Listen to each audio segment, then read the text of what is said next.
Assalamualaikum warahmatullahi wabarakatuh.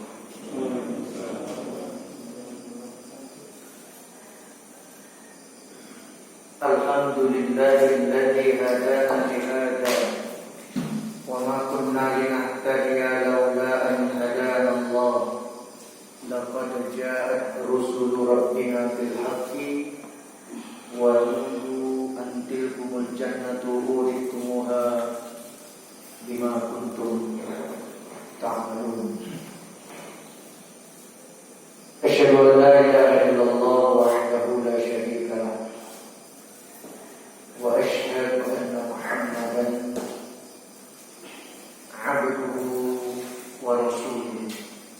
Allahumma shalli wa sallim wa barik ala nabiyyina Muhammadin wa ala alihi wa ashabihi ajma'in wa man tabi'ahum bi ihsanin min ummatihi ila yaumiddin wa sallama tasliman katsiran thumma amma ba'd.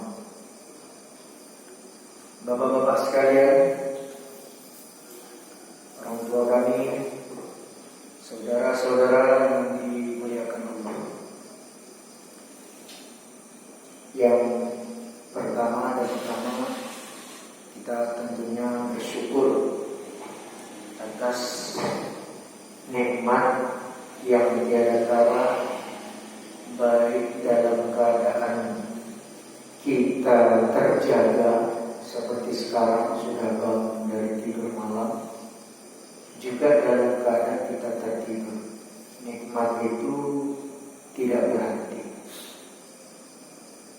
dan puncaknya nanti mudah-mudahan berawal dari ajal kematian kita, keadaannya husnul khotimah, kemudian Allah berikan di alam kubur, alam barzakh kita bagian dari kenikmatan surga, dan dibangkitkan Allah dengan ringan, dihisab di mizan dengan ringan, melewati jisir jahannam atau as-sirat, jembatan dari mahsyar menuju surga yang di bawahnya ada jahannam.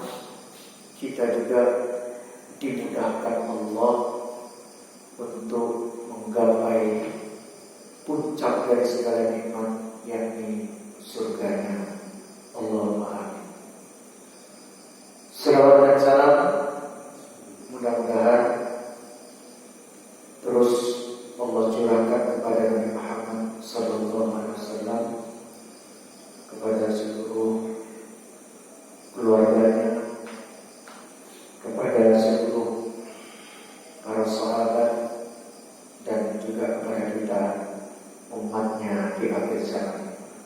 Allahumma amin. Kita lanjutkan setelah bulan lalu, tahun lalu, tentang as-siwak, bersiwak. Bersiwak orang dulu bilang bersugi. Jadi bab yang keempat ini tentang seputar siwak sudah berlalu. Sekarang sunanul fitrati, sunnah fitrah. Al-mas'alatu al-khamisatu, masalah yang kelima. Masalah ini ya, bahasa Arab yang dijadikan bahasa Indonesia. Sebenarnya masalah dalam bahasa Arab atau permasalahan enggak sepenuhnya sama dengan masalah bahasa Indonesia. Itu dulu. Lebih tepatnya kalau bahasa kita itu masalah, bahasa Indonesia itu masalah, itu bahasa Arabnya muskilah. Ada sesuatu yang mengganjal, iskal. Begitu. Sebab tidak melulu masalah bahasa Arab, kemudian kita memaknainya adalah masalah atau kalau Indonesianya juga problematika. Enggak sepenuhnya begitu juga. Jadi masalah bahasa Arab itu lebih tepat semacam bisa disebut dengan judul, bisa disebut dengan subjudul, subbab atau bab itu sendiri gitu lah. Sebenarnya. Jadi kalau dibilang di sini al-mas'alatu al-khamisatu, permasalahan yang kelima, itu bukan maksudnya wah ini akan membahas masalah-masalah, bukan masalah yang kita anggapkan problematika, ya seperti permasalahan hidup, bukan. Ini semacam sub dari bab pembahasan masalah kesucian. Itu dulu ya. Walaupun tidak dinafikan juga ada kalanya permasalahan yang kita maksudkan dalam bahasa Indonesia atau problematika terkadang dalam bahasa Arabnya juga al-mas'alah, tapi lebih tepatnya al-mushkilah bahasa Arab, baru kita terjemahkan masalah, yang istilah anak muda itu masalah buat lo gitu ya, itu mushkilah bahasa Arab yang lebih tepat. Karena masalah ini juga diartikan kalau di Indonesia kan selain semacam subnya dari bab, bisa juga diartikan semacam permintaan al-hajah, hajat. Makanya bahasa Arabnya termasuk doa itu ini yang diajarkan oleh Al-Quran dan Al-Hadis. Allahumma inni as'aluka, permohonan. Ya. Jadi ya Allah, saya mengadukan ya permasalahan, jadi saya minta kepadamu. Ya. Selanjutnya sunanul fitrati. Sunan itu bentuk jamak dari sunnatun, bentuk jamaknya sunanun, tunggalnya sunnatun, sunnah. Lagi-lagi penggunaan bahasa sunnah yang ada di benak orang Indonesia, khususnya yang hidup di tanah Jawa walaupun perantauan dari Sumatera, Kalimantan, Sulawesi, ya, Lombok, Bali dan seterusnya, merantau ke tanah Jawa. Nanti kalau dibilang sunan bentuk jamak, itu yang terbayang pertama sekali, ya, Wali Songo, gitu ya, Wali Songo. Jadi Sunan Kalijaga dan sunan-sunan yang lain gitu. 9 wali, maksudnya pendakwah gitu. Pendakwah ulama gitu, yang berdakwah khususnya di tanah Jawa. Itu yang dipahami sunan. Kalau dibilang bentuk tunggalnya udah sunnah, yang di Indonesia kan sunan atau sunan pakai T, nggak double N, ujungnya H atau ujungnya T, sunan atau sunan. Kalau sunan khitan pula, ya, orang sunatan, yang laki-laki kulupnya itu dipotong, gitu ya, dibuang, membungkus dari alat kelaminnya itu yang bagian luar, bagian depan gitu ya. Itu sunnah. Kalau sunnah yang terbayang dalam benak orang Islam Indonesia, sunnah itu yang bukan wajib gitu. Itu yang kebanyakan. Itu namanya menurut ulama fikih ahkam taklifiyah, hukum pembebanan syariat. Allah itu ada perintah. Kalau perintahnya ditekankan banget, namanya wajib. Kalau perintahnya enggak begitu ditekankan, itulah sunnah. Allah juga punya larangan. Kalau larangannya ditekankan sekali, haram. Kalau larangannya tidak begitu ditekankan, tapi tetap itu terlarang dan bentuknya larangan, makruh, dibenci. Keluar dari empat ini, mubah atau ibah, sah-sah saja, boleh-boleh saja. Itu namanya hukum-hukum taklif yang dirumuskan ulama. Itu tidak ada di Al-Quran, tidak ada juga di Al-Hadis. Itu perumusan dari ulama. Ya. Tidak serta-merta setiap yang tidak ada di Al-Quran dan di hadis terus kita katakan pembaharuan dalam agama. Enggak juga. Kalau begitu semuanya ini pembaharuan, nanti karena ulama banyak pembaharuan. Belajar ilmu bahasa Arab itu pun pembaharuan itu enggak ada. Dulu belajar nahwu, belajar sorof, ya enggak ada. Itu bid'ah juga itu. Iya. Nanti kalau bid'ah itu tidak dibagi juga, inilah yang kadang-kadang perlunya juga ada hal-hal tertentu. Bid'ah itu dibagi dua seperti pernyataan Imam Syafi'i. Al-bid'atu bid'atan. Ya, sesuatu yang dianggap baru dari ajaran Islam ini ada kalanya dibagi dua, kata Imam Syafi'i. Bid'atun mahmudatun, ada yang terpuji. Wa bid'atun madmumatun, tapi ada yang tercela. Pokoknya yang dikaitkan dengan ajaran Islam, ya, dan dianggap baru, tidak pernah ada di zaman Nabi, itu semuanya beda. Gitu. Sesuatu yang baru. Tapi kita tidak serta-merta juga mengatakan, bukan berarti ini menentang sabda Nabi. Nabi itu kan orang Arab. Wa kullu bid'atin dolalah. Kullun di situ bermakna jamun, seluruhnya. Ya, tidak ada juz'iyat parsial, totalitas. Semua namanya bid'ah adalah dolalah, kesesatan.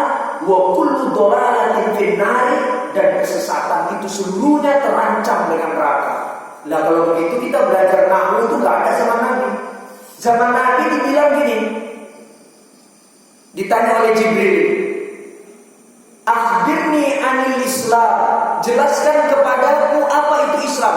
Itu penjelasan Nabi, antasyhadu an la ilaha illallah wa anna muhammadur rasulullah wa an tuqimas sholata wa tu'tiyaz zakata wa tasuma ramadhana wa tahujjal baita man istata'a ilaihi sabila. Itu secara etimologi, terminologi Nabi. Tapi kenapa ulama sekarang kemudian al-Islamu, ya, Islam itu secara lughatan dari segi kebahasaan, etimologi, asal katanya aslama yuslimu islaman.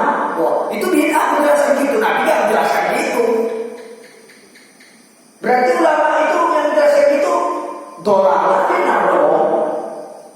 Kalau memang semua bid'ah itu sesat dan neraka, karena ulama sekarang itu setiap menjelaskan apa saja dari Islam pasti dibahasnya dulu dari segi kebahasaan, etimologi, lughatan, lafadz. Begini. Secara terminologi, maknawiyah, istilah, begini. Nah, penjelasan begitu itu bid'ah, karena itu dikaitkan dengan Islam. Nah, kalau bid'ah itu total, mutlak semuanya, dolalah benar.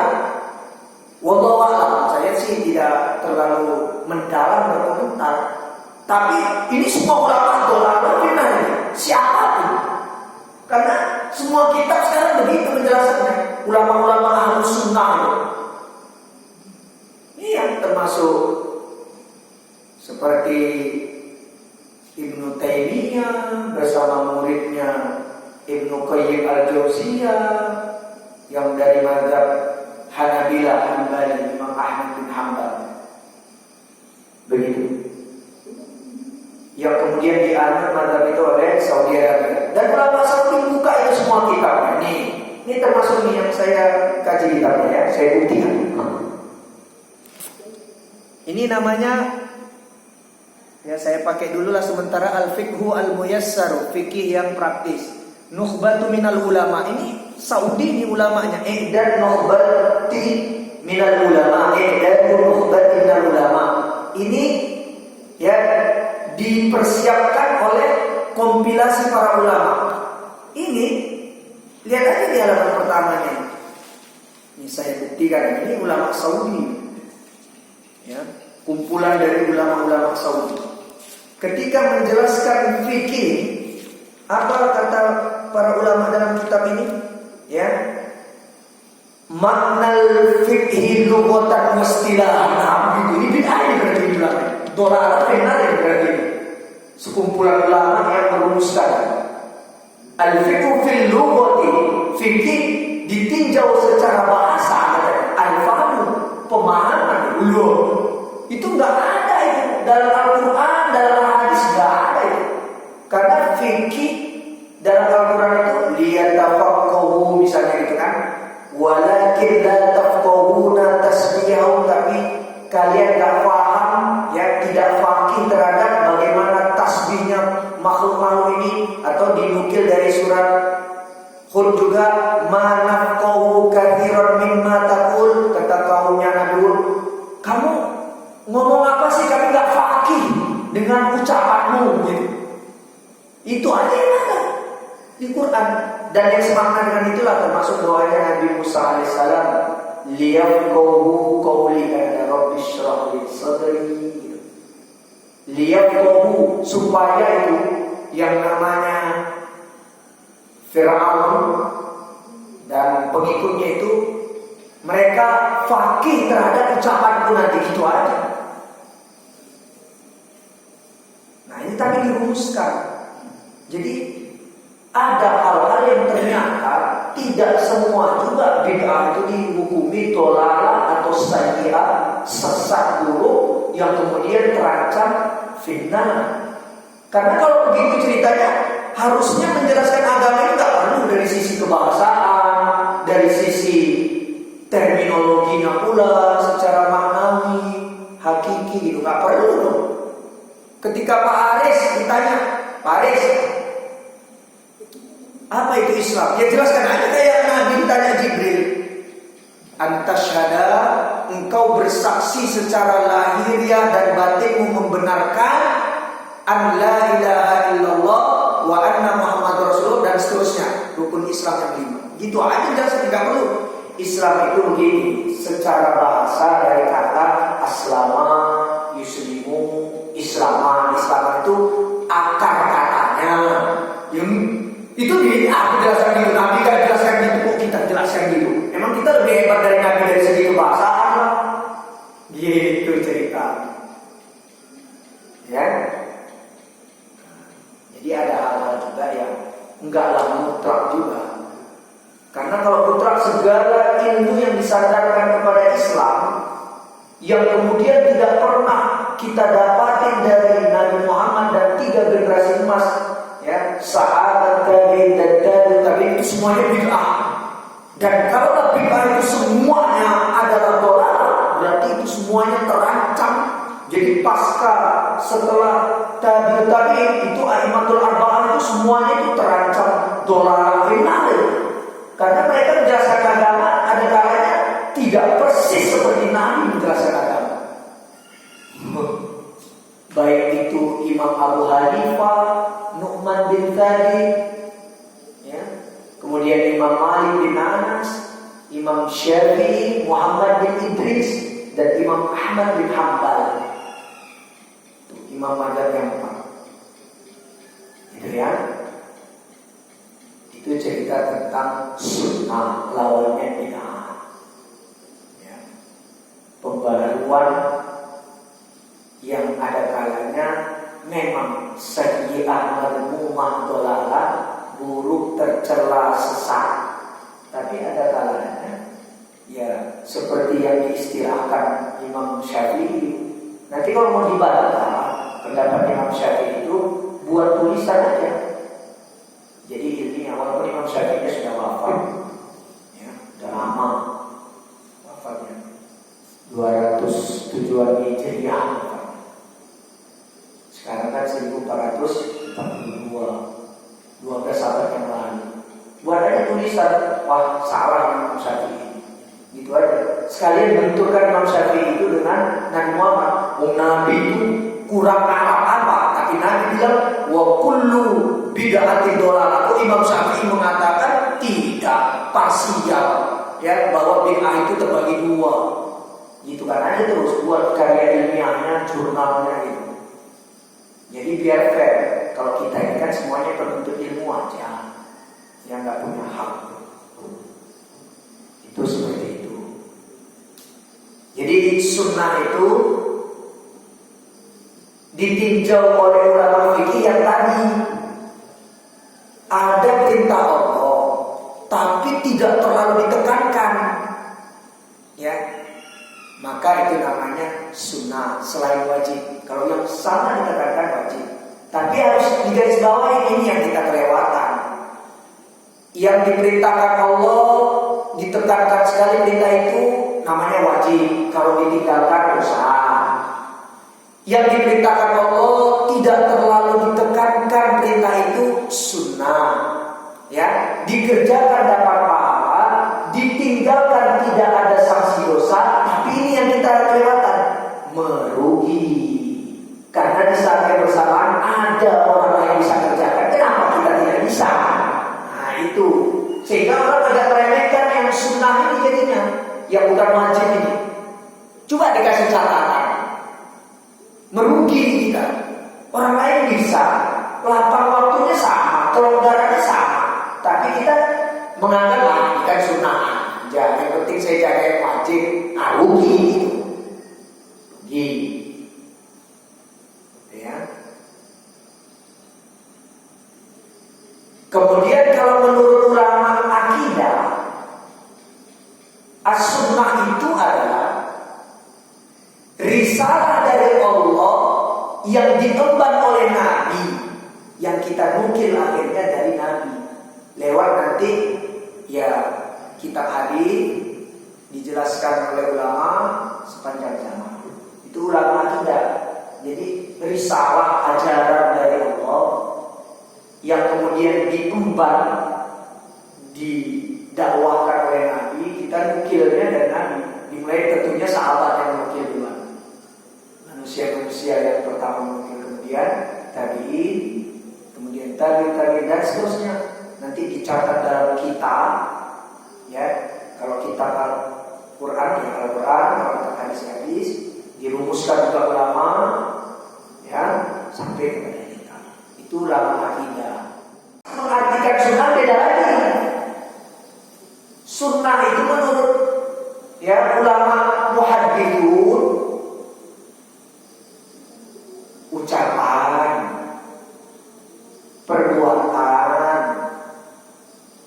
ya, ketetapan, kemudian sifat-sifat meliputi sifatnya akhlak maupun sifat fisik.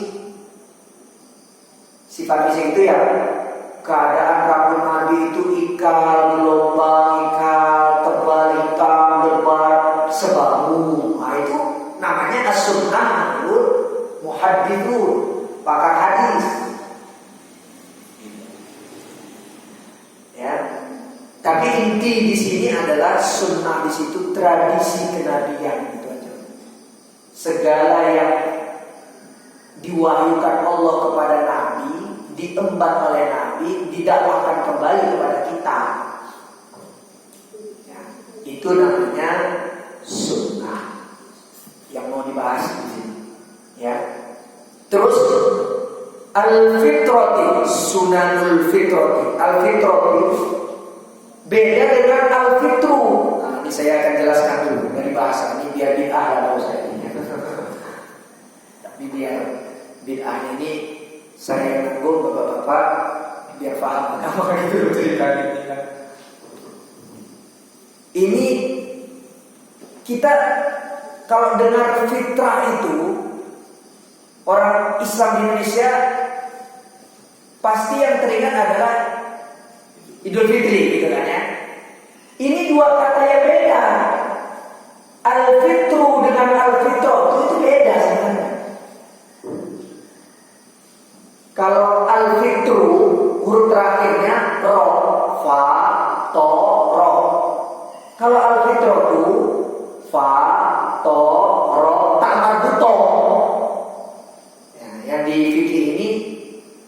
Fitrah itu.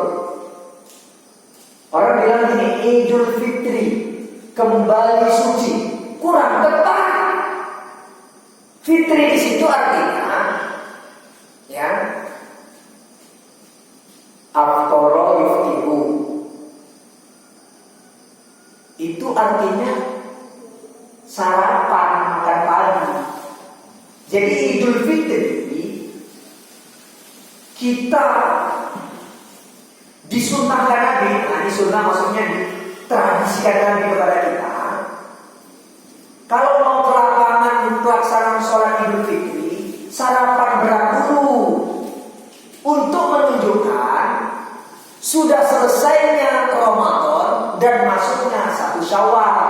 Jadi Idul Fitri itu kembali berbuka, makanya iftar itu berbuka. Gitu. Jadi Idul Fitri kembali berbuka, bukan kembali suci. Itu artinya kegiatan yang berulang terjadi. Bahasa kita sederhananya perayaan. Fitri itu bukan fitroti. Kalau Idul Fitroti, iya kembali suci. Itu. Ya. Biar tidak salah paham, walaupun ada bid'ah-bid'ah. Soalnya nggak begini Nabi menjelaskan. Begitu. Sahabat nggak begini menjelaskan tabi'in, nggak begini cara menjelaskan. Gitu ya.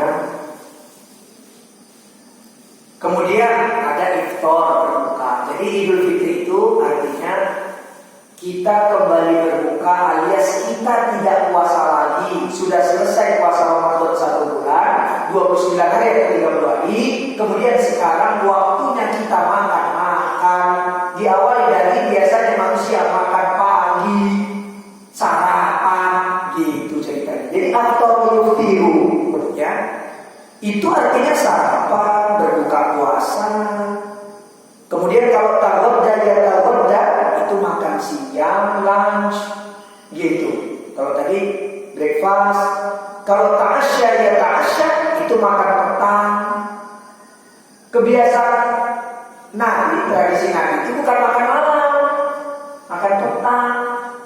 Sholat isya itu sholat petang sebenarnya. Malam yang awal. Kalau maghrib itu terbenam matahari. Isya itu artinya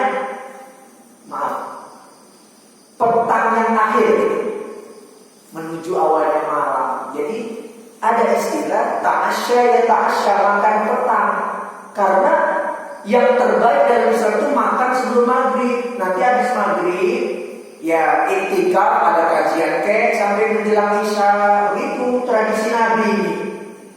Jadi banyak juga kita beda kalau betul-betul mengikuti tradisi Nabi dari segi perbuatan. Nabi itu sangat benci loh. Habis isya gak ada kepentingan ngobrol ngalor ngidul. Itu dia di Sahih Bukhari itu. Padahal sahabat itu ngobrol di Masjid Nabawi. Sahabat itu tidak pernah ngobrolin dunia. Apalagi di masjid kan haram ngobrolin dunia. Dilarang Nabi. Kecuali dunia untuk pembahasan agama. Itu habis isya itu ada yang ngobrol-ngobrol di Masjid Nabawi. Nabi bilang, udah tidur itu bahasa sekarang. Jadi selesai maghrib sampai isya iktikaf di masjid atau di rumah pulang baca-baca. Nanti isya datang lagi. Selesai isya Nabi itu langsung tidur. Terus hampir Nabi itu. Berarti banyak bid'ah juga kita yang menyelisih tradisi kenabian. Gitu ya. Jadi yang baik itu makan petang sebelum maghrib. Ya paling terlambat selesai maghrib itulah. Kalau makan malam itu nggak ada istilah dalam Islam yang dirumuskan ulama, juga nggak ada tradisi kenabian. Nanti nggak biasa itu. Habis isya ada makan. Iya. Kita siapa? Umat Nabi. Harusnya meneladani dalam urusan apa saja kepada siapa? Nabi. Berarti apa yang dikerjakan Nabi apa namanya? As-sunnah. Menyelisih as-sunnah apa namanya? Bid'ah. Bid'ah semua yang dibagi. Bid'ah itu nggak bisa dibagi. Yaitu dolalah benar. Udah. Semua umat ini tersesat dan terancam. Repot juga gitu ya. Terus kalau Itu artinya khuluqun jibillatun sajiyatun, watak, karakter, tabiat. Itu fitrah pakai tak marbuto, gitu ya. Atau fitrah juga gharizatun, insting, naluri, insting ya, naluri. Itu ceritanya. Jadi beda al-fitru dengan al-fitrah. Ya, jadi kalau Idul Fitri artinya sudah tidak puasa lagi gitu aja. Ramadan berpuasanya sudah selesai. Itu. Zakatul fitri adalah zakat yang dikeluarkan ketika kita sudah tidak puasa lagi.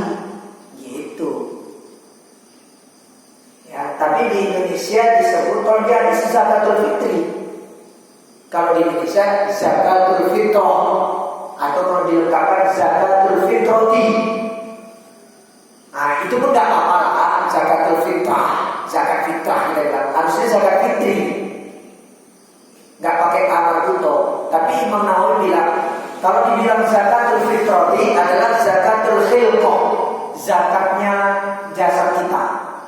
Khilqah itu fisik kita, dikeluarkan zakatnya berupa satu sok makanan pokok gitu. Ya. Ini biar paham tentang apa itu as-sunnah, apa itu al-fitratu, dan apa itu al-fitru. Biar gak keliru. Ya. Wa tusamma, ini ada istilah sunnah fitrah tadi. Wa tusamma ada kalanya disebut juga aidon khisalul fitrati, ya, yaitu sifat-sifat fitrah. Kenapa? Wadzalika li'anna fa'ila yattassafu bil fitrati allati fatarallahu nasa 'alaiha wastahabba lahu. Gitu. Kenapa disebut sifat-sifat fitrah? Karena pelakunya disifati dengan fitrah, yang mana Allah menciptakan manusia di atas fitrah tersebut, kemudian ya menganjurkan, maksudnya Allah menganjurkan kepada mereka.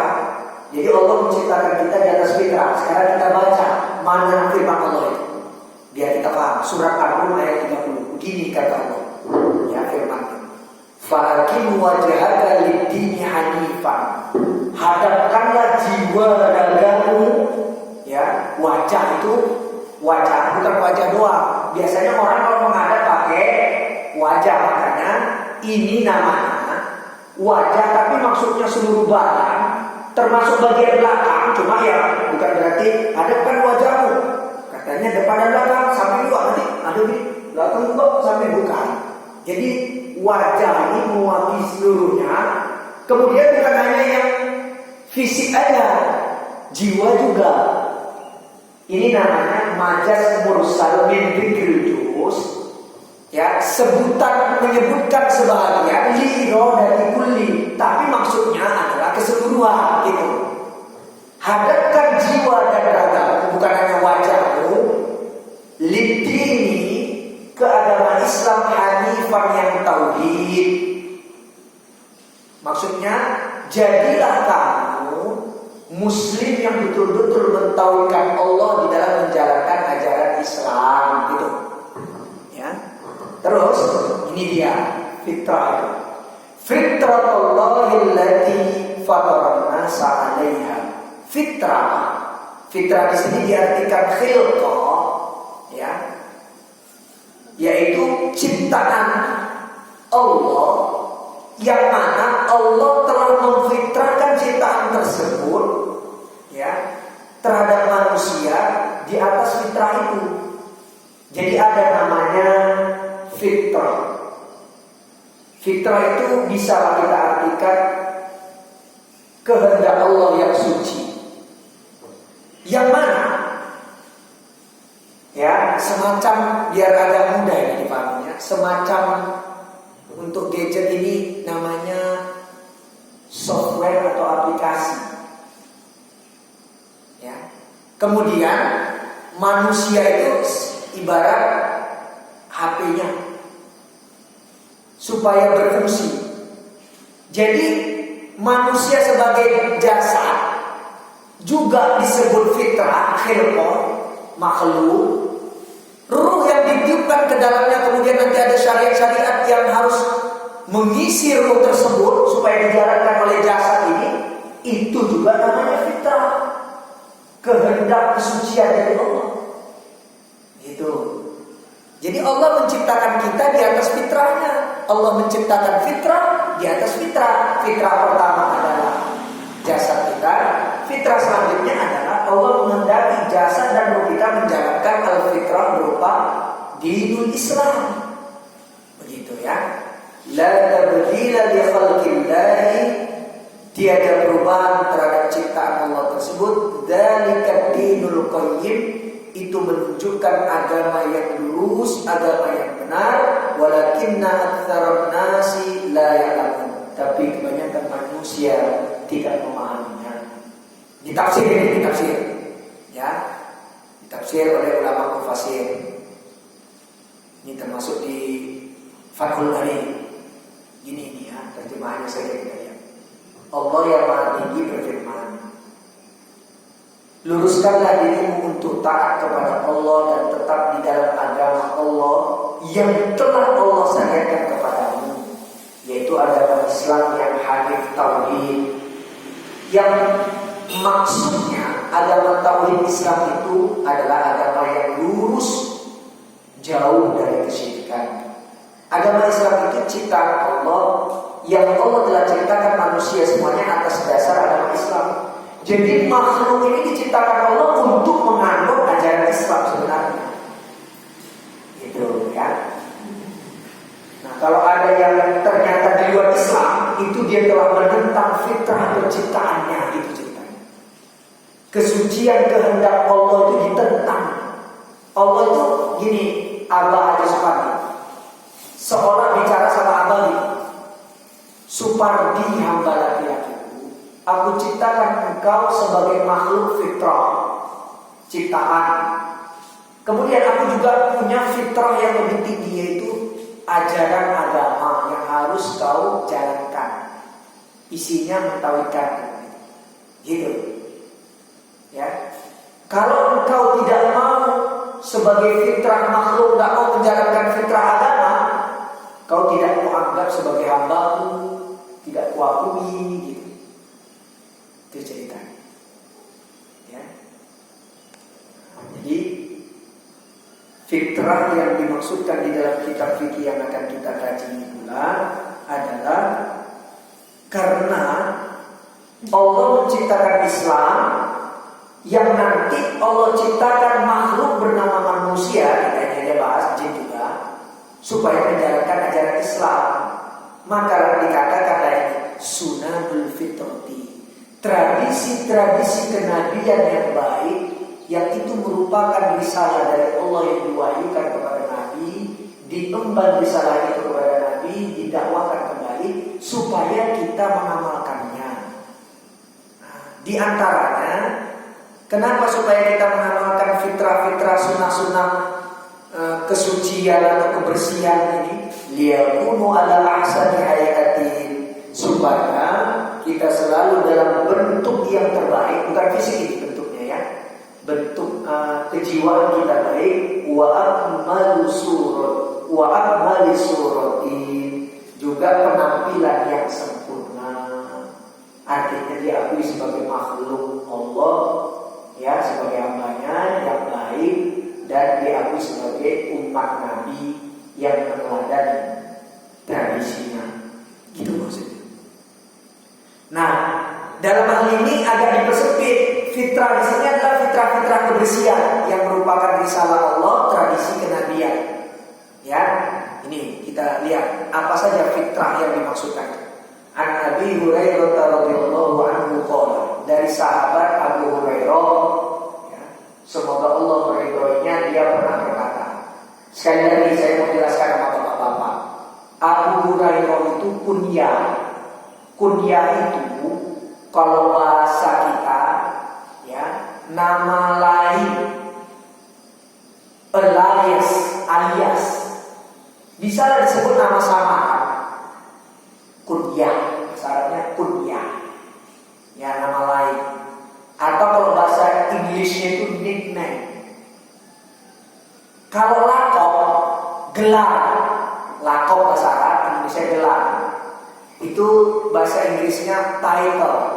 Gelar itu bukan gelaran pendidikan, bukan. Misalnya gelar itu gini, Pak Olis, maaf nih, Pak Olis kan orangnya tinggi, digelarin si jago, misalnya.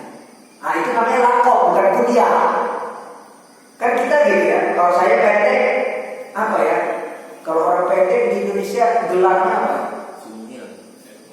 Cebol gitu lah, ya, begitu. Atau unyil biasa, gitu, ya. Itu bukan nama lain, itu sematan orang, gelaran orang. Nah Abu Hurairah ini, bapak-bapak saya tahu, saya kenalkan sedikit profilnya. Pertama, itu bukan nama dia. Mau tahu namanya? Jangan sampai nama periwayat terbanyak yang meriwayatkan hadis Nabi kita nggak kenal.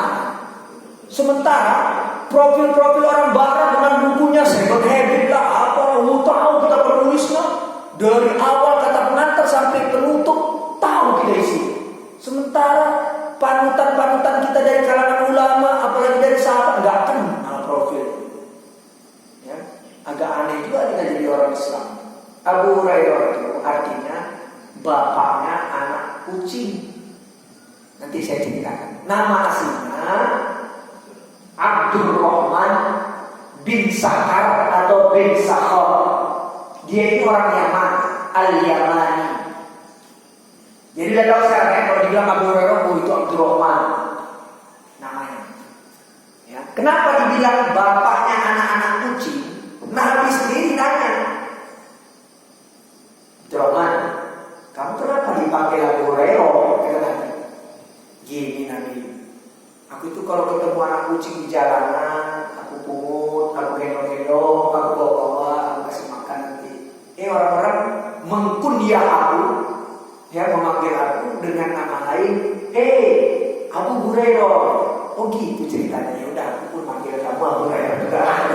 Tapi kamu nggak marah kan? Enggak Nabi. Ya.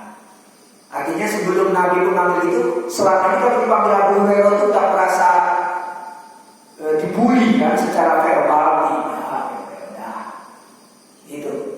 Kemudian ini saya kasih tahu, Abu Hurairah ini ada dua karunia yang Allah berikan. Kalau menurut kita kekurangan, tapi justru karunia dalam perspektif Islam. Pertama, dia ashabus suffah, termasuk sahabat Nabi yang prasejahtera. Kalau tidak mau dikatakan fuqaranya dari kalangan sahabat, tinggalnya di emperan-emperan masjid, prawisma. Ya, ini sahabat Abdurrahman bin Sakhar atau bin Sakhar, itu prawisma. Ya, tapi paling banyak meriwayatkan hadis Nabi yang pertama dari kalangan manusia dan dari kalangan laki-laki. Nanti yang kedua, ya, yang paling banyak meriwayatkan hadis Nabi itu istri Nabi sendiri, Ummul Mukminin Aisyah radhiyallahu anha.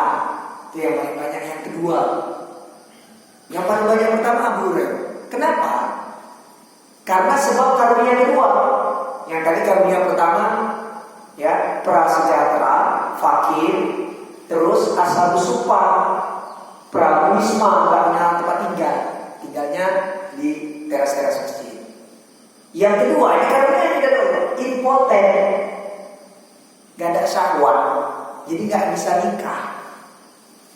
Alasan kedua ini yang merupakan karunia lah, akhirnya dia bercerita kepada Nabi. Nabi bilangnya sudah, kalau begitu ceritanya kamu ikut saya aja.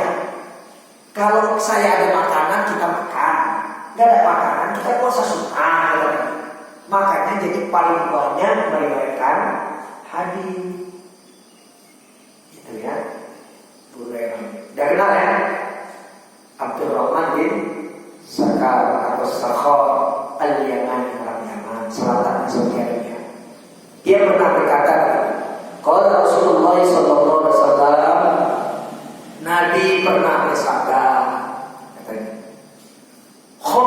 minal fitrati, ada 5 yang termasuk tradisi kenabian dari sisi kebersihan diri. Fitrah di sini suci atau bersih diri, fisik, ya, yang konkret hissiyah. Hissiyah itu indrawi. Ada 5. Nanti di riwayat lain ada 10. Kita baca dulu yang 5. Yang 5 ini diriwayatkan oleh Imam Bukhari dan Imam Muslim. Ya. Yang pertama, al-istihdadu. Ya, istihdad itu mencukur rambut kemaluan. Ayah Haji Zulfikar, saya dulu belajar biologi SMA. Ingat saya SMA. Dijelaskan oleh guru biologi saya. Waktu itu menjelaskan hewan. Apa beda rambut dengan bulu? Nah, gitu. Apa beda rambut dengan bulu katanya? Ini versi ilmu biologi. Saya sampai sekarang masih ingat. Begini ceritanya. Kalau bulu, kita bayangkan sekarang angsa, ayam, burung yang ada ininya, apa namanya? Ada tulangnya gitu. Ya, ada tahu yang sekarang jadi kok itu kan dari bulu angsa. Ya, itu namanya bulu. Dia tumbuhnya di atas tulang itu ya. Kayak ada lidi. Itu namanya bulu kata guru biologi saya. Kalau rambut tumbuhnya langsung di kulit. Nah, jadi kita ini semuanya rambut. Tapi gak usah dipertikaikan, nanti beda lagi. Pertikaikan. Cuma paling tidak ada pengetahuan lagi. Oh, jadi ini namanya bukan bulu mata, rambut mata. Karena tumbuhnya langsung, bukan di tulang. Bukan di tulang yang nongol dari kulit gitu, atau dari daging. Sementara yang tumbuhnya di kulit atau di daging itu namanya bulu gitu. Dan namanya rambut. Gitu ya. Nah, di sini mencukur rambut kemaluan, bolehlah dibilang bulu kemaluan. Kadang-kadang kalau misalnya saya ditanya, Ustaz, kenapa orang menerjemahkan yang di tubuh kita ada kalanya bulu, ada kalanya rambut? Saya nggak kehilangan akal, saya cari jawabannya. Kalau rambut jumlahnya banyak, kalau bulu jumlahnya dikit, atau kalau rambut yang panjang-panjang banget, yang halus-halus namanya bulu sih, namanya gitu kan. Nah, bulu terbatas, rambut tidak terbatas gitu kan. Tapi kalau dibilang Pak Hendra juga gitu, ada yang bilang bulu kemaluan, ya. Tapi ada yang bilang rambut kemaluan. Sementara yang kemaluan itu mau disebut bulu atau mau disebut rambut terbatas, dia nggak bisa melebar kemana-mana. Di situ aja radiusnya gitu kan. Nah, itu ya. Terus ada istilah istihdad.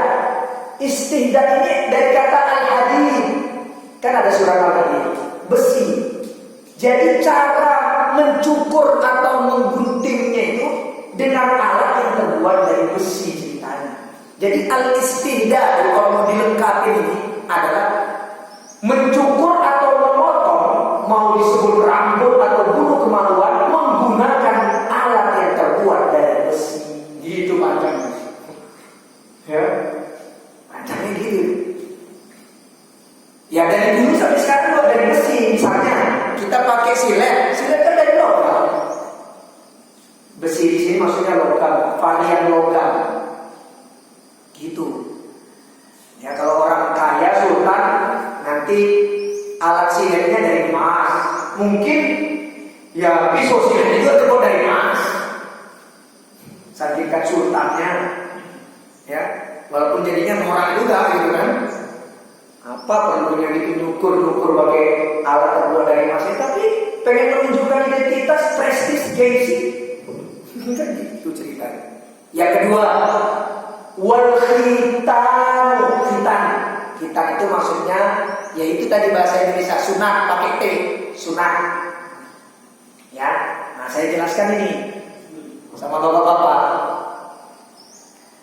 Kulit yang menutup kemaluan kita laki-laki namanya kulfun. Kuluf. Qaf, lam, fa, kuluf. Itu kita bayangkan masih kecil ya. Waktu masih ada kita tarik, itu ada namanya kalau kami di Medan, kalau Miftah kan tahu saya. Kami di Kota Medan menyebutnya tai balak. Jadi itu adalah putih-putih kayak daki, tapi putih. Kalau daki hitamnya ini putih-putih, itu sebenarnya air urin kita. Dan itu jadi mainan anak-anak kecil dulu. Saya ingat karena saya juga pernah dikasih gituan sama temen yang iseng, sebenarnya kurang ajar. Diginiinnya punya dia kasih yang baunya itu. Itu istilah hitam sebenarnya artinya kita itu adalah alat kelamin. Gitu. Tapi yang dimaksudkan sabda Nabi ini adalah ada penutup di alat kelamin laki-laki yang disebut kuluf, itu nanti dibuang, ya. Bukan berarti alat kelaminnya semua dibuang. Karena kalau ngomong hadis itu bukan kuluf, nggak ada. Karena sampai kiamat nggak ada hadis Nabi kuluf gitu. Kita gitu berarti baik yang laras panjang maupun peluk di bawah potong semua. Wah, repot ini. Gitu ya. Ceritanya gitu. Nah, sekarang ini ada pertanyaan kontemporer nih. Itu aslinya itu disuruh buang loh. Jadi digunting dari depan, itu baru digunting lagi. Kalau sekarang langsung dicincinin, dipakai laser, disuruh buang. Tapi ada teknologi sekarang gini. Ini jadi permasalahan fikih kontemporer jadinya. Digunting, dilipat ke dalam, terus dijahitkan jadi cincin. Saya minta maaf nih, saya dapat ilmunya itu di Malaysia. Apa kata dokter kehitan, ada spesialis tukang kehitan di Malaysia, supaya membuat nikmatnya perempuan istrinya nanti. Ini saya bukan ngomong yang pornonya, ini ilmu masalahnya. Akhirnya itu jadi pembahasan fikih kontemporer. Karena disuruh buang, tapi ada teknologi bisa digulung, kayak catok alis gitu loh ya, digulung. Terus nggak tahu itu dipakai jahitan apa gitu, jadi cincin, sehingga konon katanya, boleh percaya boleh enggak, nanti ini maaf aja, hubungan suami istri, si pemilik hitam itu ya merasa sangat nikmat, si perempuannya juga sangat nikmat juga, gitu katanya. Ya, saya jadi pusing saya mikirnya itu. Akhirnya ulama beda pendapat tentang boleh nggak digulung atau dibuang. Mayoritas ulama kontemporer bilang seperti asalnya hukum itu harus dibuang. Tapi ketika ilat atau pengecualian itu sudah hilang, dia kan mengecualikan itu sebab dia menyimpan yang namanya kotoran tadi yang kita sebut tai bala yang daging tapi berwarna putih itu kalau ditarik dulu gitu kan. Kalau itunya sudah hilang, nggak ada masalah. Itu pula pendapat yang kedua. Tapi saya contohnya pendapat pertama, buang aja itu ngapain lagi gitu ya. Tapi bapak-bapak yang mungkin punya pemikiran nanti setelah saya seperti, wah cucu saya apa saya nanti ya udah main gulung aja, nggak usah main buang. Nah itu Allah alam. Ya, saya tidak sedang memotivasi. Itu namanya khitan. Kalau perempuan itu di sunahnya itu afdoliyah, hanya keutamaan, nggak wajib. Kalau laki-laki wajib, dan ini merupakan sunnah atau tradisinya Nabi Ibrahim alaihissalam. Ya, yang kemudian diteruskan oleh Nabi Muhammad sebagai keturunannya lewat Ismail alaihissalam. Gitu ya. Saya mau kasih tahu, ya kita Ibrahim itu memang dapat syariat kita udah tua. Dan bukan hoax itu, dia pakai ya kampak lah sekarang disebut itu. Gak usah dibayangkan. Apalagi anak-anak kecil zaman saya itu ditakutin, kau sudah nanti ya itu kau ditaruh di tepinya kereta api, itu habis kau nakut-nakutin. Dulu pakai sembilunya bagus, nggak kerasa sendiri. Sekarang ada teknologi macam-macam. Ya. Yang saya mau kasih tahu yang perempuan. Yang perempuan itu kata Nabi begini. Maaf ya, ini ada bahasa jengkel. Ada kulit yang berasal dari dalam bibir yang terawal, bukan dalam sekali. Ya, ini ini bahasa biologinya. Saya harus jelaskan biar bapak-bapak paham. Bahasa biologinya klitoris. Maaf, saya sederhanakan bahasa masyarakat, itil. Itu kata Nabi, dari kecil itu nanti kelihatan baik. Kalau dia terlalu tebal, ini syahwatnya liar nanti. Maka harus dihitam. Gimana cara hitamnya? Pakai bisturi, pisau bedah yang bukan pisau bedah besar ukuran tertentu. Nanti cuma gitu kan jadi torek, set gitu, ngerti ya? Gitu cara hitamnya perempuan. Bukan jeger gitu, warna-warna potong gitu dibuang, bukan. Itu malah menghabiskan syahwatnya dan itu celaka nanti apa itu? Terjadi masalah di alat kelaminnya perempuan tersebut. Jadi ada nanti itu yang ngerti itu bidan, ya, kemudian SPOG, dokter kandungan dan anak. Itu sering kata Nabi di hadis itu. Ya, kalau misalnya potensinya klitoris itu agak tebal, silakan dihitam. Tapi kalau dia tipis ya nggak apa-apa dihitam. Karena kalau tebal nanti syahwatnya tuh bergejolak, turbulensi gitu. Gawat itu nanti, bahaya, potensi zina nanti udah dewasa gitu. Tapi nggak wajib perempuan itu, hanya amal afdoliyah, keutamaan saja, gitu. Ya, tuh, jadi sedikit-sedikit. Jangan terlalu lebar atau terlalu dalam kata Nabi, nanti menghilangkan syahwat juga, bahaya. Nah itu ceritanya ya, itu kita. Terus ini yang ketiga,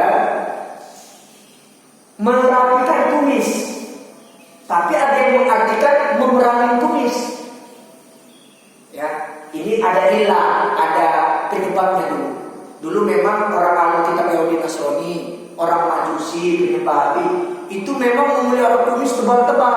Tapi jenggot mereka cukur, bahkan ada yang dihabisin jenggotnya.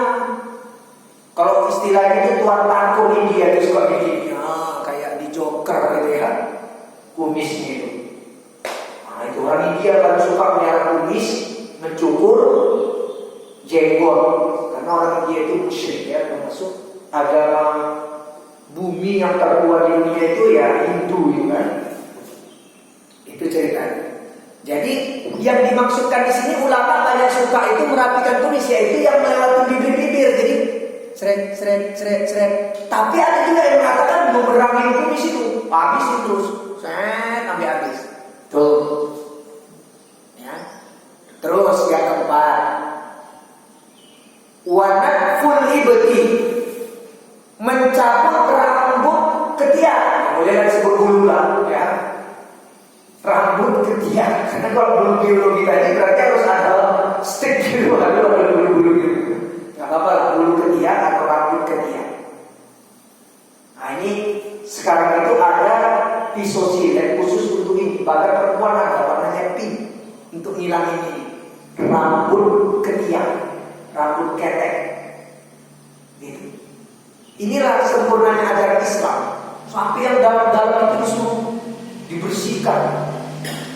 Ya, itu tempat bersemayamnya jin-jin kafir, setan-setan. Makanya busuk juga. Dia suka tempat yang kotor, berantakan, ya apalagi namanya itu kumuh, busuk, di sini.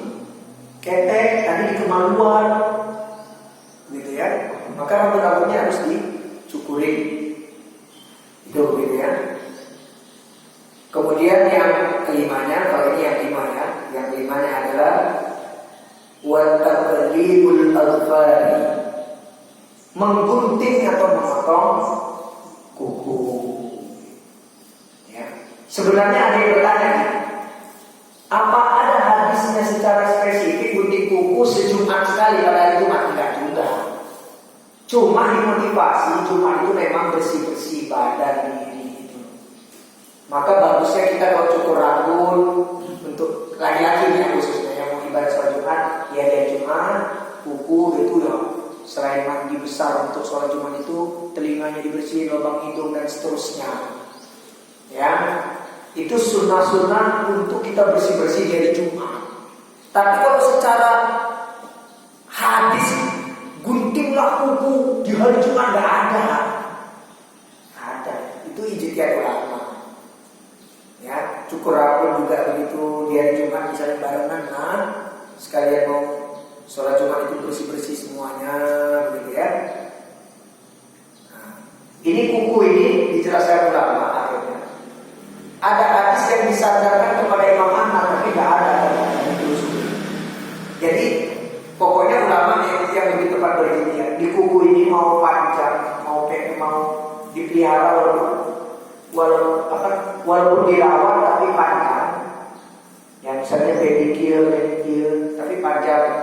Itu bergelanjutan jin kafir atau setan.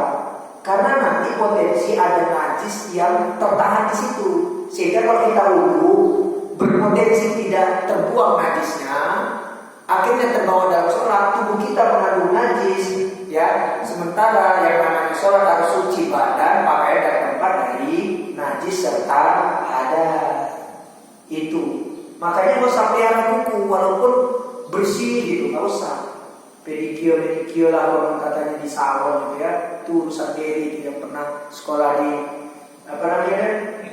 Marta Tilar sampai di Batam sana, dibawa bosnya ke Kuala Lumpur, dibawa ke Singapura, dia jalan-jalan juga dia ke Thailand, itu dia nggak di apa itu Pattaya itu gimana itu Pak Topik, untuk nggak nyangkut dia di depan itu kan, ya Dollywoodnya orang Thailand gitu, itulah ceritanya. Jadi nggak perlu buku itu, kadang-kadang ada orang jempol aja lah apa-apa. Udah kita gini aja, kalau mengikuti tradisi kenabian mengaku Nabi, yang kita mampu kerjakan saja. Gak usah lagi dibuat alasan-alasan apapun. Yang kita belum mampu, paling tidak ada keazaman, ya niat baik kita nanti suatu saat semua. Kalau memang ada yang belum mampu, karena ada tradisi kenabian nggak semuanya bersifat harus diturutin gitu, enggak. Nabi nggak mau membebani kita sebagai umat. Ya, itu seperti itu. Demikian bapak-bapak yang dimuliakan Allah, mudah-mudahan menjadi ilmu yang bermanfaat dan mencerahkan kita. Nanti kalau yang 10 ada hadisnya itu di kesempatan yang lain.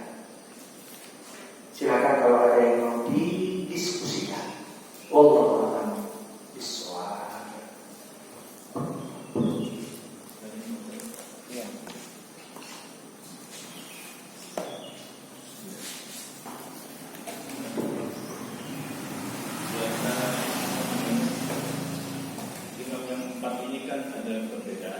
Iya.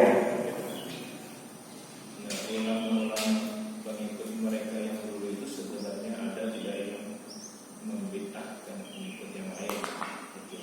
Kan kalau sekarang ada ya. Itu yang pertama. Yang kedua masalah sudah biasanya kan kalau hukum dibuat itu kan ada tujuannya sebenarnya. Iya. Pada saat Rasulullah melarang bid'ah itu kan pasti dia punya tujuan itu ya, tujuan apa. Nah sebenarnya apa namanya inti dari syariat itu kan sebenarnya hampir semuanya sama berubah, cuma tambahan-tambahan yang berbeda. Nah sebenarnya tujuannya itu apa sih ya, melarang bid'ah itu ya? Karena kalau misalkan orang sholat subuh ada yang berapa, itu kan pasti beda kan. Kalau kan tetap sama kan. Cuma ada perbedaan. Jadi yang pertama tadi masalah ada tidak yang ini sebenarnya tujuannya apa? Kan kembali tujuannya sama, tujuannya itu sebenarnya mungkin ya tercapai, mungkin tidak sampai. Jazakumullah khairan. Perlu bapak-bapak ketahui begini ceritanya ya. Untuk memahami ini namanya kita kaji ini aslinya istinbatul ahkam, produk akhir dari dalil-dalil Al-Quran, Al-Hadis yang kemudian dirumuskan oleh ulama yang disebut dengan fikih juga. Sebenarnya kalau mau belajar fikih, ini enaknya kayak gambaran saya untuk ayah Haji Zulfikar. Kalau mau belajar ilmu motor, itu dipelajarin ilmu mekanik, jangan motor yang udah jadi gitu, atau mobil lah. Gitu. Ini kan ngerti juga engine ya, mesin-mesin. Jadi para mekanik itu, ya istilahnya dengar suara motor atau mobil ada yang nggak beres, kita tahu gitu. Nah, untuk mengetahui pelajaran itu namanya ya ilmunya tasyri'ul Islam, at-tasyri' al-Islam. Gitu, Islamic legislation. Jadi sejarah dirumus-rumuskan itu. Baru nanti produk akhirnya yang disebut fikih. Gitu ya. Nah, fenomena Pak Indra, pengikut Imam Abu Hanifah, ya, Nu'man bin Thabit wafat tahun 150 Hijriah. Itu kemudian membid'ahkan pengikut Imam Malik bin Anas. Ya, Imam Abu Hanifah waktu itu berada di wilayah Irak sekarang. Ya, Basrah, Irak sekarang. Imam Malik, gurunya Imam Syafi'i, itu sejaman dengan Imam Abu Hanifah. Kalau dengan Imam Syafi'i, ya Imam Syafi'i tidak menjumpai Imam Abu Hanifah karena Imam Abu Hanifah wafat tahun 150 Hijriah, Imam Syafi'i lain. Dia bergurunya sama murid-muridnya Imam Abu Hanifah. Kemudian Imam Malik bin Anas, ya, namanya Imam Malik, bapaknya namanya Anas. Siapa Anas itu? Sahabat Nabi, yaitu Anas bin Malik, yang usianya panjang, pernah jadi pelayan Nabi belasan tahun. Anas bin Malik nama bapaknya. Punya anak namanya Malik bin Anas. Ya, ulama kita lucu ya. Kalau kita lihat nama Muhammad bin Muhammad bin Muhammad bin Muhammad bin Ahmad, ada kan Muhammad bin Ahmad bin Muhammad bin Ahmad lagi gitu. Enggak jauh dari situ aja namanya gitu. Ini namanya tabarruk, masalah naba, mengambil keberkahan masalahnya. Ya, untuk membesarkan kembali sejarah orang tuanya yang merupakan ulama. Nah, ini Imam Abu Hanifah dikenal dengan Imam Ahlur Rohi. Karena apa? Sahabat yang berada di wilayah Irak itu sedikit, yang masih banyak itu di Madinah, juga sebagian di Mekah. Ya, madrasah Mekah itu dipimpin oleh sahabat bernama Abdullah bin Abbas. Madrasah di Madinah dipimpin oleh sahabat bernama Abdullah bin Umar, anaknya Umar bin Khattab. Madrasah nanti di wilayah Irak Basrah dipimpin oleh Abdullah bin Mas'ud. Ali bin Abi Thalib juga ke sana. Gitu ya. Nah, sangat jarang sahabat berada di Irak. Jadi diperlukan keputusan hukum yang mendesak. Makanya dia menggunakan akal. Terkenallah Imam Ahlur Rohi. Tapi logika yang sehat, bukan asal logika, ini logika ulama. Bukan logika orang yang rusak akalnya, sembrono gitu ya.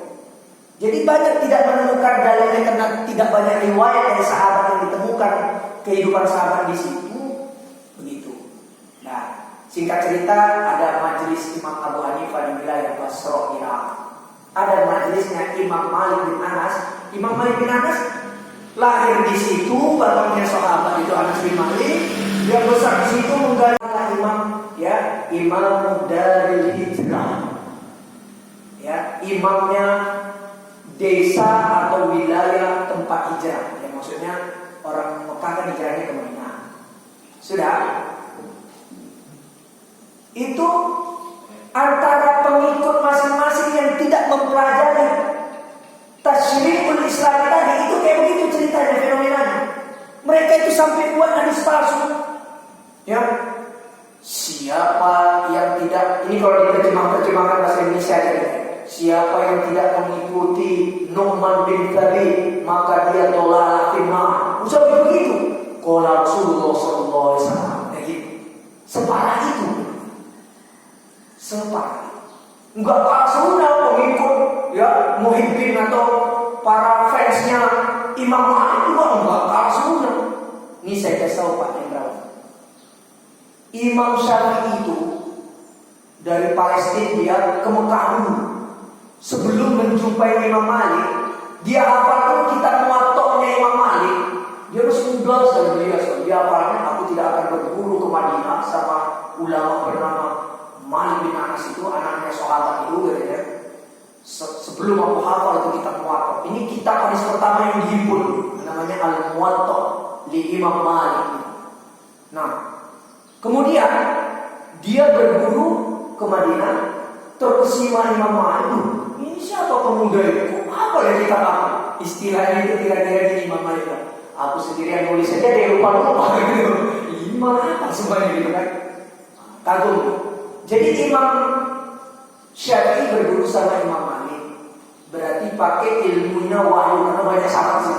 Namanya ilmu nakol. Tapi dia juga mengembara berguru ilmu kepada murid-murid Imam Abu Hanifah, pakai akal, ya, ilmu akal. Dikombinasikan, makanya Imam Syafi'i itu yang dianggap paling hebat jadinya, mengkombinasikan antara wahyu dengan akal, gitu ya. Imam Syafi'i berarti pernah memegang mazhabnya Imam Malik, walaupun pada akhirnya seorang yang mendirikan mazhab baru, dan faktanya begitu, ya. Bukan berarti bentuk ketidaksetujuannya dengan gurunya Imam Malik, ya. Tapi dia juga punya pandangan tersendiri. Itu Imam Syafi'i padahal pernah langsung berguru kepada Imam Malik di Madinah dan hafal kitab Muwatta. Ini agak tragis wafatnya. Didoakan oleh pengikut Imam Malik di suatu wilayah daerah dakwahnya Imam Malik. Tapi Imam Malik sudah wafat. Ini pengikut-pengikut konyol ini, fansnya yang gak jelas ini. Padahal fans yang paling utama dan paling agungnya Imam Syafi'i juga fans sama Imam Malik. Didoakan sama pengikut mazhab Maliki karena merasa terancam ketika Imam Malik datang ke suatu wilayah, di situ mazhabnya mazhab Maliki. Didoakan, ya Allah, mudah-mudahan ya Muhammad bin Idris itu cepat mati. Sampai begitu disampaikan berita itu kepada Imam Malik. Imam Malik bilang, kepada Imam Syafi'i. Imam Syafi'i bilang ini dibuat syair, tapi syairnya mengandung doa. Imam Syafi'i bilang ini, kalau bicara mati, siapa aja yang mati. Kalaupun aku mati, orang-orang yang senang sama aku ya mati, yang tidak senang sama aku juga mati, yang biasa-biasa sama aku juga mati. Ternyata tidak berapa lama disampaikan dari berita pengikut Imam Malik itu mendoakan Imam Syafi'i supaya mati karena terancam mazhab Malik di situ gara-gara kehadiran Imam Syafi'i. Allah menghendaki Imam Syafi'i wafat, tapi tidak berapa lama ada yang bilang sepekan sudah naik wafat juga oleh doa. Jadi bukan bicara masalah bid'ah aja, didoakan mati kan ya. Kayak gitu. Kenapa? Karena nggak paham perjalanan fikih. Sebelumnya ada komponen-komponen pendukung. Kalau motor itu nggak tiba-tiba jadi motor gitu. Ada blok mesin, blok listrikan, blok ini, blok begitu.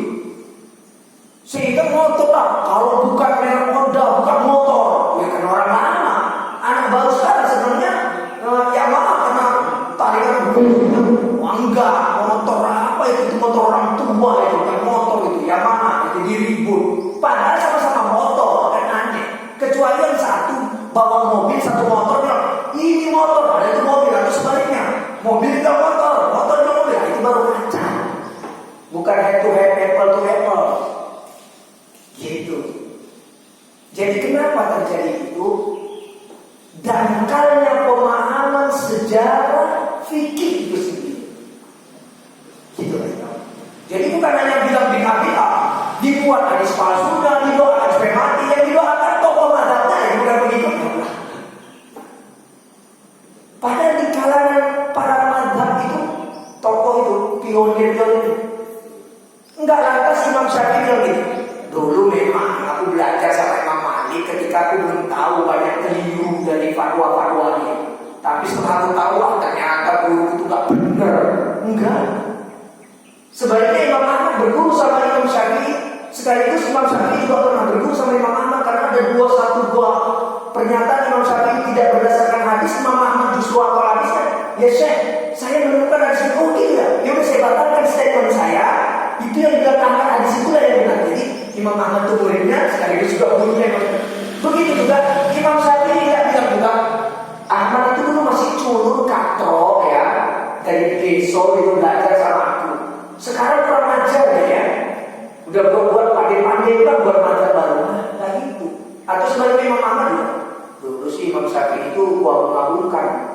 Tapi pada akhirnya setelah aku tahu banyak fatwanya keliru, ijtihad tidak benar, udah gitu. Enggak gitu.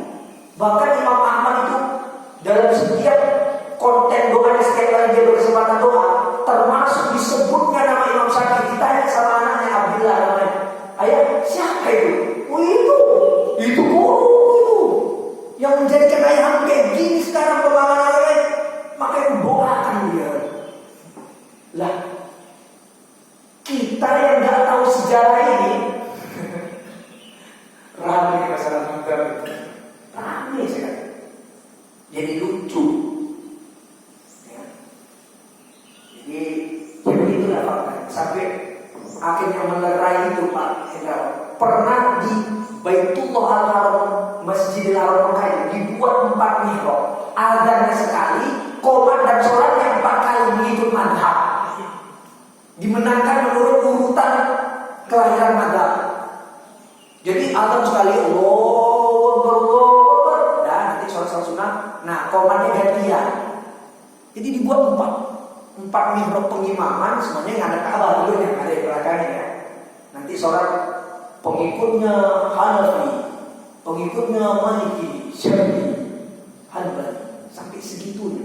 Terus kemudian dihancurkan. Kacau Islam ini. Sholat 4 gilir, yang 4 shift. Nah itu selesai. Yang kedua masalah bid'ah. Bid'ah itu fakta yang Pak Imam. Yang kemudian banyak ulama meluruskan tidaklah semuanya menjadi dolal fitnah. Karena memang ada kepentingan tertentu untuk identitas ajaran Islam yang mulia yang tinggi itu. Begitu. Ya, ada kepentingan begitu nanti. Walaupun ada juga yang mengandung ancaman-ancaman berat yang kemudian kalau ilangnya atau penyebabnya pun hilang, tetap harus kita jalankan sunnah itu. Jangan sampai dilanggar sehingga menjadi bid'ah yang dolal dan fitnah. Tapi tidak semuanya hal-hal yang menyelisih as-sunnah kemudian disebut sebagai bid'ah dolal fitnah. Karena kayak tadi misalnya masalah mencukur rambut ketiak dan rambut kemaluan. Mungkin mayoritas kita, baik laki-laki maupun perempuan, banyak yang tidak mencukur. Berarti itu bid'ah karena di sini sunnah Nabi ini ada sih Sahih Bukhari, Muslim gitu. Kan repot jadinya. Jadi tidak semua juga amalan Nabi itu yang kita sebut as-sunnah tadi harus juga kita jalankan sepenuhnya. Kalau tidak kita jalankan, kita sebut jadi bid'ah dolal fitnah. Gitu. Ada yang sifatnya masih ringan-ringan sunnah itu. Ya. Jadi kalau Nabi memberikan peringatannya, iyyakum wa muhdatsatil umur, hati-hati ya. Memodifikasi ajaran Islam. Fa inna kulla muhdatsatin bid'ah. Sebab kamu berani-berani menambah-nambah atau mengurangi, itu namanya pembaruan. Wa kullu bid'atin dhalalah, dan itu nanti terjerumus kepada kesesatan beragama. Wa kullu dhalalatin finnar, dan kalau sudah sesat cara beragama terancam neraka. Wah. Tapi kenapa kok seolah-olah berani-beraninya selevel Imam Syafi'i yang juga dzurriyyah Nabi itu? Nasabnya Nabi Habib itu Imam Syafi'i. Tapi nggak dikasih gelar Habib, Habib Asy-Syafi'i, keturunan Nabi, ya nasabnya. Terus kenapa Imam Syafi'i berani-beraninya bilang enggak Nabi, bid'ah itu ada 2 soal? Karena ternyata nanti kacau juga soal gimana ya pembahasan saya. Nanti soal kita juga tentang Nabi bahasa saya, penistaan kepada as-sunnah. Jadi begini, kita mendudukkan antara Nabi yang mulia Imam Syafi'i juga sebagai warathatul anbiya, pewaris Nabi ulama gitu ya. Dia justru untuk memudahkan perumusan risalah Allah yang disampaikan Nabi tadi. Itu. Kalaupun ada bid'ah yang terancam dolal fitnah, itu memang yang tidak ada tandingan misalnya. Orang-orang pandai-pandai membuat sholat subuh 3 rakaat. Gitu. Ya. Tapi kalau secara umum misalnya orang ingin menggunakan bid'ah hasanahnya, jadinya secara umum syariat sholat itu ada yang wajib dan yang sunnah. Maka ada orang membuat sholat tertentu, mengambil kaidah umum bahwa syariat sholat itu ada, gitu kan? Di luar sholat yang wajib. Nah gitu misalnya. Nah itu dia pakai dasar itu, jadinya memang ada aliran juga jadinya. Enggaklah segitu juga maksud Imam Syafi'i juga sebenarnya. Begitu.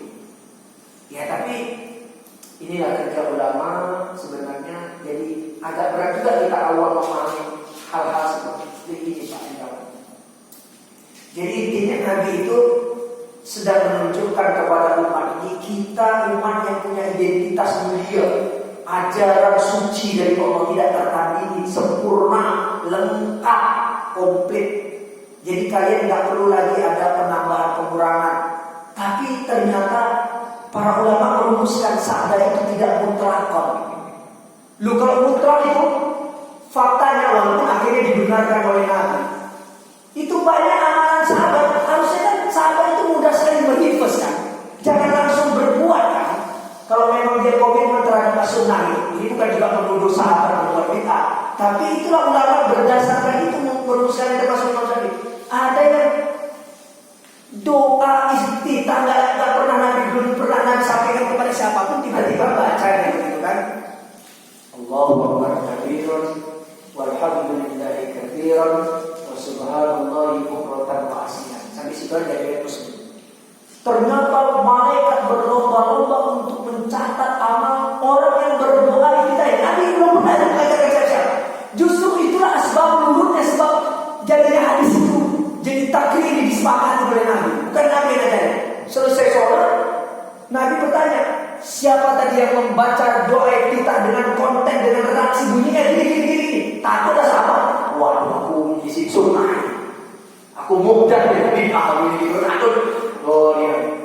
Enggak, soalnya saya mau menjelaskan sesuatu kebaikan dari Nabi.